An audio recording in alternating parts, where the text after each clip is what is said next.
Existe uma história no Antigo Testamento que, se eu for sincero com você, considero a mais perturbadora de toda a Bíblia e que poderia muito bem ser considerada imprópria para menores de idade. Então, antes de assistir a este vídeo, quero ter certeza de que você sabe que este vídeo não é adequado para todas as idades e pode muito bem desencadear algum tipo de trauma do seu passado. A história a qual me refiro encontra-se nos capítulos 19 a 21 do livro de Juízes. Muitas pessoas conhecem o capítulo 19, mas não leem o resto da história. Acredito que existem várias lições importantes que você e eu precisamos aprender com uma história tão perturbadora. Em primeiro lugar, vou contar a história para você o mais dramaticamente possível e depois vou explorar as lições que acho que podemos aprender. Junte-se a mim em Juízes, capítulo 19. Nos dias em que não havia rei em Israel, um levita que morava numa parte remota do país montanhoso de Efraim adquiriu uma mulher de Belém de Judá como sua concubina. Quero que você entenda. Aqui está um homem levita, morando na parte norte de Israel, e ele adquire essa mulher para ser sua concubina ou esposa, como você quiser chamar, e ela está morando no sul, em Belém. Continuemos a história. Ela foi infiel a ele e o deixou, voltando para a casa de seu pai em Belém de Judá, onde ficou por 4 meses. Ela o traiu e voltou para a casa de seu pai em Belém. Então, a história continua. Essencialmente, esse homem levita quer recuperar sua esposa. Então, ele viaja do norte do país montanhoso de Efraim até o sul, em Belém, para buscar essa mulher e ficar com ela novamente. Ele chega lá e o pai dela é muito hospitaleiro. Várias vezes, o levita diz: "Tenho que ir embora, me dê minha esposa para eu voltar para casa." E o pai diz: "Não, não, fique mais uma noite." Ele diz: "Ok, fico mais uma noite." E isso se repete por vários dias, até que, finalmente, o homem diz: "Com todo o respeito, agradeço sua hospitalidade, mas preciso ir, preciso voltar para casa." Então ele finalmente parte de volta para casa, e é aí que toda a tragédia ocorre. O homem, com sua concubina, viajando de Belém, no sul de Israel, para o norte, em Efraim, estavam perto de Jebus, que é Jerusalém, quando seu servo disse: "Vamos parar aqui e passar a noite." Mas o levita respondeu: "Não, não vamos parar em uma cidade estrangeira onde não há israelitas. Vamos continuar até Gibeá." Então, seu servo disse: "Vamos tentar alcançar um desses lugares e passar a noite em Gibeá ou Ramá." Continuaram sua jornada e o sol se pôs enquanto se aproximavam de Gibeá, em Benjamim. Para sua surpresa, ninguém estava disposto a recebê-los em suas casas. A hospitalidade era uma coisa enorme na cultura israelita. No final da noite, um homem idoso apareceu na praça e disse: "Por que você ainda está aqui? Alguém já o acolheu em sua casa?" E eles responderam: "Não, ninguém nos acolheu." O homem idoso disse: "Sabe de uma coisa? Você pode ficar comigo esta noite." O levita respondeu: "Ótimo, só quero te avisar que não precisamos de nada de você. Temos comida suficiente para nossos jumentos, para mim e para minha concubina. Só precisamos de um lugar para descansar a cabeça. Se você me der um travesseiro, é tudo de que preciso." O homem idoso disse: "Sem problemas, você pode ficar comigo, estamos bem." Então, esse homem levita, seu servo e sua concubina passaram a noite na casa desse homem em Gibeá. Enquanto estavam se divertindo, de repente, homens malignos da cidade cercaram a casa e bateram na porta. Eles disseram ao dono da casa, o homem idoso: "Traga o homem que veio à sua casa para que possamos ter relações com ele." É aqui que a história toma um rumo terrível. Homens pervertidos, vivendo em Gibeá, benjamitas, foram à casa desse homem idoso e disseram: "Sabemos que você tem um hóspede em sua casa. Traga-o para fora, para que todos nós possamos ter relações sexuais com ele. Agora, observe o que acontece a seguir. O dono da casa saiu e disse: Não, meus irmãos, rogo-vos que não façais semelhante mal, já que este homem veio à minha casa, não façais essa insensatez. Eis minha filha, que é virgem, e a concubina dele. Eu as trarei para fora. Humilhai-as, e fazei delas o que vos parecer bom.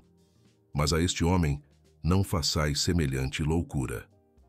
Os homens, porém, não quiseram dar ouvidos a ele. Então, o levita pegou sua concubina e a trouxe para fora, entregando-a a eles. Eles abusaram dela a noite toda até a manhã, e ao amanhecer, a deixaram ir. Agora, meu amigo, é por isso que eu disse que este vídeo pode ser considerado impróprio para menores e pode desencadear algumas coisas do seu passado, porque quero que você imagine. Aqui está um grupo de homens pervertidos e eles estão se revezando para ter relações sexuais com essa mulher durante toda a noite, até que, pela manhã, finalmente a deixam ir. E é isso que acontece com essa jovem mulher. No início da manhã, a mulher volta, e enquanto clareava, ela desabou na porta da casa do homem onde seu senhor estava. Você pode imaginar, ela está tão desgastada, tão espancada, tão abusada durante toda a noite por esses homens que mal têm forças para voltar para a casa desse homem e simplesmente desaba no alpendre e se deita. Agora, observe o que acontece a seguir. Diz aqui que quando seu senhor se levantou de manhã, abriu as portas da casa e saiu para continuar sua viagem. Lá estava a mulher, sua concubina, desabada perto da porta da casa, com as mãos no limiar. Ele disse a ela: Levanta-te, vamos-nos embora. Mas não houve resposta. A mulher havia sido tão abusada que havia morrido. O homem colocou-a em seu jumento e partiu para casa. Agora, o que vai acontecer a seguir é muito triste e horrível. Diz assim: Quando ele entrou em sua casa, pegou uma faca, segurou sua concubina, cortou-a em 12 pedaços, membro por membro, e depois enviou-a por todo o território de Israel. Todos que viram isso disseram: Nada como isso já aconteceu ou foi visto desde o dia em que os israelitas saíram da terra do Egito até agora. Pensem nisso, discutam e falem. Esse homem levou sua concubina para casa, cortou-a em 12 pedaços e, sem dúvida, anexou uma carta a cada pedaço de sua concubina falecida, enviando um pedaço diferente de seu corpo para as 12 tribos de Israel, com uma carta contando exatamente o que havia sido feito por seus próprios irmãos. Uma das 12 tribos de Israel, a tribo de Benjamim. Quando essas outras tribos viram e leram o que havia acontecido com essa mulher, disseram: Nada como isso já aconteceu ao longo da nossa história. Agora, há muito mais na história nos capítulos 20 e 21. Então, quero que você aguarde, mas é aqui que quero começar a olhar para algumas lições que podemos aprender com isso. A primeira lição é esta: quando não temos responsabilidade em nossas vidas, temos uma forte tendência a nos desviar. Observe o capítulo 19 de Juízes, versículo 1, que lemos anteriormente. Naqueles dias, quando não havia rei em Israel. Quando você e eu não temos que prestar contas, quando não há medo de termos que nos explicar ou ser responsáveis por nossas decisões e ações, estamos mais propensos a tomar decisões erradas. Pensamos que podemos tomar essas decisões isoladamente, sem ter que responder a mais ninguém. E isso é exatamente o que estava acontecendo em Israel. Não havia rei, havia uma lei, mas as pessoas não estavam respeitando a lei. Ela não estava sendo aplicada, e como resultado, eles acabaram fazendo algo que provavelmente nunca imaginaram que fariam. A segunda lição que quero abordar é garantir que tratamos todo ser humano como um portador da imagem de Deus. Aqui está esse homem dizendo: seria errado vocês fazerem o que querem com esse homem, mas podem fazer o que quiserem com minha filha e com a concubina dele. A mentalidade dele era de que a vida e a virtude deste homem valiam mais do que sua própria filha e a concubina deste homem. Precisamos ter certeza, e é por isso que assistir a sites inapropriados e coisas desse tipo é prejudicial. Se você quer parar de assistir a coisas online que sabe que não deveria estar assistindo, e você sabe do que estou falando, quero que você veja cada garota que está olhando como um portador da imagem de Deus, como alguém que é digna de respeito. Quanto mais você e eu nos afastamos de Deus, mais vulneráveis ficamos a fazer coisas que nunca imaginamos que faríamos. Quando você olha para o livro de Juízes como um todo, o que você verá é uma nação de pessoas que têm se afastado lentamente de Deus. Tem se desviado lentamente, e o que você vê acontecendo nos capítulos 19 a 21 é o culminar desse afastamento de Deus. Mostra o quão longe a nação como um todo se afastou de Deus. E, meu amigo, você e eu não somos diferentes. Se não mantivermos uma conexão próxima com Deus, se nos afastarmos de Deus, nos encontraremos fazendo coisas que nunca imaginamos que faríamos. Coisas que, se alguém nos dissesse 10 anos antes que faríamos, nós negaríamos veementemente. Você pode estar pensando, não há como eu me divorciar, não há como eu ter um caso, não há como ser demitido do meu emprego porque me encontraram assistindo algo online. Não há como eu estar fumando maconha ou me envolvendo em coisas ilícitas. Quanto mais você se afasta de Deus, mais vulnerável você se torna a cometer esses pecados. Mas a história não termina no capítulo 19, por mais que gostaríamos que terminasse. Na verdade, ela piora. No capítulo 20, o que acontece é uma guerra civil entre as 11 tribos de Israel e a tribo de Benjamim. Por quê? Porque é a tribo de Benjamim que cometeu esse ato hediondo de pecado contra um de seus próprios irmãos israelitas. Eu quero encorajá-lo a ler em detalhes os capítulos 20 e 21. Vou resumir para você. Há uma enorme batalha e milhares de vidas foram perdidas como resultado dessa batalha de ambos os lados. O que acaba acontecendo é que só restam 600 homens de Benjamim. No capítulo 21, as outras 11 tribos começam a se sentir mal ou a ter pena da tribo de Benjamim, porque basicamente estão com medo de que essa tribo vá se extinguir.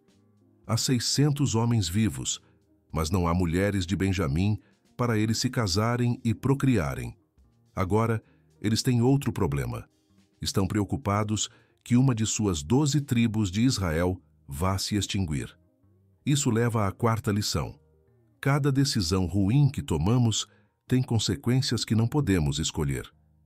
Embora o que essas pessoas de Benjamim fizeram fosse errado, as outras 11 tribos, vindo e realmente lutando e matando-os, tomaram uma decisão que agora eles têm que pagar. Os benjamitas também têm que pagar pelo resultado de suas decisões ruins. Você pode escolher seu pecado, mas não pode escolher suas consequências. Cada decisão que você toma tem consequências, e o problema é que você e eu não podemos escolher essas consequências. O que acontece é que esses israelitas vão e matam homens desse clã, chamado Jabes Gileade. Há 400 mulheres que nunca estiveram com um homem. Eles pegam essas 400 mulheres e as dão a 400 dos 600 homens de Benjamim para procriarem. Qual é o problema? Matemática simples. Havia 600 homens de Benjamim que não conseguiram encontrar esposas porque todas as mulheres foram assassinadas e mortas. 400 deles agora têm uma esposa dada a eles do clã de Jabes Gileade. Mas agora há 200 homens de Benjamim que não têm esposas. E é por isso que eu disse que uma decisão ruim muitas vezes leva a outra. O que acontece a seguir é que esses israelitas basicamente dizem: sabe de uma coisa? Todos fizemos um juramento e dissemos que não poderíamos dar nossas filhas a nenhum dos benjamitas, mas não diz nada sobre se elas forem levadas. Então, o que acontece é que eles têm que tomar outra decisão ruim. Dizem: ei, sabem de uma coisa? Isto é o que os benjamitas precisam fazer. Eles enviam uma mensagem dizendo: olhem, tem um festival chegando, uma festa. Basicamente, algumas de nossas filhas vão estar dançando e se divertindo nessa festa. Tecnicamente, não podemos dar nossas filhas a vocês porque fizemos um juramento. Mas, se vocês as encontrarem e as sequestrarem, isso é problema de vocês. Se vocês as encontrarem e sequestrarem, nós estaremos livres desse juramento porque, tecnicamente, não demos nossas filhas a vocês. E vocês poderão ter uma esposa e procriar. Então, eles têm essa festa e, essencialmente, esses 200 homens de Benjamim vão e roubam, sequestram essas mulheres enquanto estão dançando em uma festa e as levam de volta como suas esposas. Agora, pessoal, eu sei que esta é uma história louca e tentei resumi-la o mais rápido que pude. Mas o ponto é este: uma decisão ruim, muitas vezes, leva a outra. E todo tipo de decisões ruins afetam outras pessoas. Passe por essa história novamente e veja quantas pessoas foram afetadas negativamente por uma decisão ruim. Alguns dos homens de Benjamim mereciam o que aconteceu com eles, mas a maioria das pessoas em Benjamim não tinha nada a ver com isso e morreram em batalha. O povo de Jabes de Gileade morreu também, e as mulheres foram levadas de sua terra e dadas a esses benjamitas. Então, essas outras mulheres foram sequestradas pelos homens de Benjamim e levadas para longe de suas famílias. Tudo isso aconteceu por causa de decisões ruins. Mas aqui está a quinta e última lição que quero encorajá-lo a aprender hoje. Deus tem graça para nós, mesmo no meio de nossas decisões mais destrutivas. Note como o livro de Juízes termina. Diz que os benjamitas fizeram isso. Pegaram o número de mulheres de que precisavam dos dançarinos que capturaram, voltaram para sua própria herança, reconstruíram suas cidades e viveram nelas. Naquela época, cada um dos israelitas voltou de lá para sua própria tribo e família. Cada um voltou de lá para sua própria herança. E claro, o último versículo do livro de Juízes caracteriza e descreve todo o livro. Naqueles dias não havia rei em Israel, cada um fazia o que lhe parecia certo. Meu amigo, embora Deus tenha sido gracioso ao permitir que esta tribo de Benjamim se reconstruísse e repovoasse e não fosse extinta, houve consequências para suas decisões. E se não há mais nada que você tire deste vídeo, quero encorajá-lo a entender que cada decisão que você e eu tomamos tem consequências. Muitas vezes, consequências que nem mesmo podem ser medidas. E consequências que não podemos escolher. Te vejo no próximo vídeo. Tchau por enquanto. Deus te abençoe.